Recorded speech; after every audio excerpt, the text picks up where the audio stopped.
Hello and welcome to another episode of Legal Update. The topic for today's discussion is rejection of maternity leaves. Why in news? Recently, the Allahabad High Court, in the case of Sushila Patel versus State of Uttar Pradesh and three others, issued a contempt notice to the Director of Horticulture UP for repeatedly rejecting a woman employee's maternity leave on the invalid ground of a 2-year gap between pregnancies, despite prior court rulings stating that such a condition is not mandatory. Background of the case: Sushila Patel, a government employee working under the Director Horticulture Food Processing Department, Uttar Pradesh, filed a petition before Allahabad High Court challenging the repeated rejection of her maternity leave application.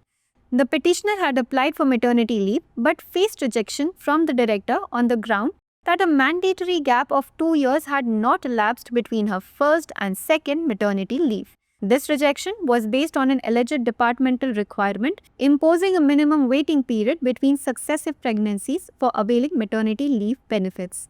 Court observations: the Allahabad High Court bench, presided over by Justice Ajit Kumar, expressed serious displeasure over the conduct of the Director of the Horticulture and Food Processing Department, Uttar Pradesh. The court observed that it was unfortunate that the director had ignored the binding directions of the court and had repeated the same ground for rejection that had already been quashed in the earlier proceedings. The court further noted that such willful disobedience of judicial orders undermines the authority of the court and amounts to an offence under the Contempt of Courts Act 1971. Court's legal position: the Allahabad High Court has established that 180-day gap requirement is not mandatory. The court ruled that the controversy regarding a 180-day gap between pregnancies was no more re integra, no longer an open question, as this provision has been held to be non-mandatory in government service matters. 2-year waiting period is not required. The court has consistently held in multiple cases that there is no mandatory minimum 2-year period that must pass between two pregnancies for availing maternity leave benefits. Now, let us look at a practice question. Under which article of the Constitution of India does the Supreme Court have the power to punish for contempt of court? A. Article 124, B. Article 129, C. Article 132, D. Article 126. Please provide your answers in the comment section. मातृत्व अवकाश की अस्वीकृति चर्चा में क्यों?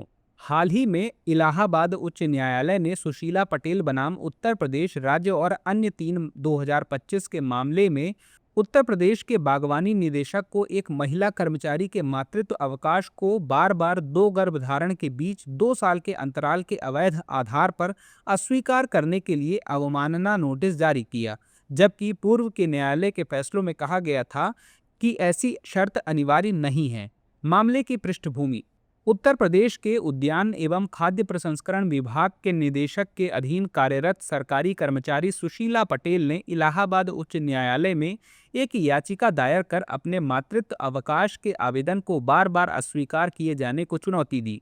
याचिकाकर्ता ने मातृत्व अवकाश के लिए आवेदन किया था, लेकिन निदेशक ने इस आधार पर उसे अस्वीकार कर दिया कि उसके पहले और दूसरे मातृत्व अवकाश के बीच 2 वर्ष का अनिवार्य अंतराल नहीं बीता था।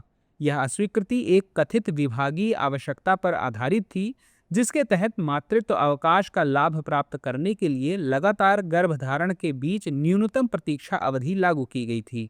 न्यायालय की टिप्पणियां: न्यायमूर्ति अजीत कुमार की अध्यक्षता वाली इलाहाबाद उच्च न्यायालय की पीठ ने उत्तर प्रदेश के उद्यान एवं खाद्य प्रसंस्करण विभाग के निदेशक के आचरण पर गंभीर नाराजगी व्यक्त की। न्यायालय ने कहा कि यह दुर्भाग्यपूर्ण है कि निदेशक ने न्यायालय के बाध्यकारी निर्देशों की अनदेखी की तथा अस्वीकृति के लिए उसी आधार को दोहराया जिसे पहले की कार्यवाही में पहले ही खारिज किया जा चुका है। न्यायालय ने आगे कहा कि न्यायिक आदेशों की ऐसी जानबूझकर की गई अवज्ञा न्यायालय के अधिकार को कमजोर करती है और न्यायालय की अवमानना अधिनियम 1971 के तहत अपराध के समान है।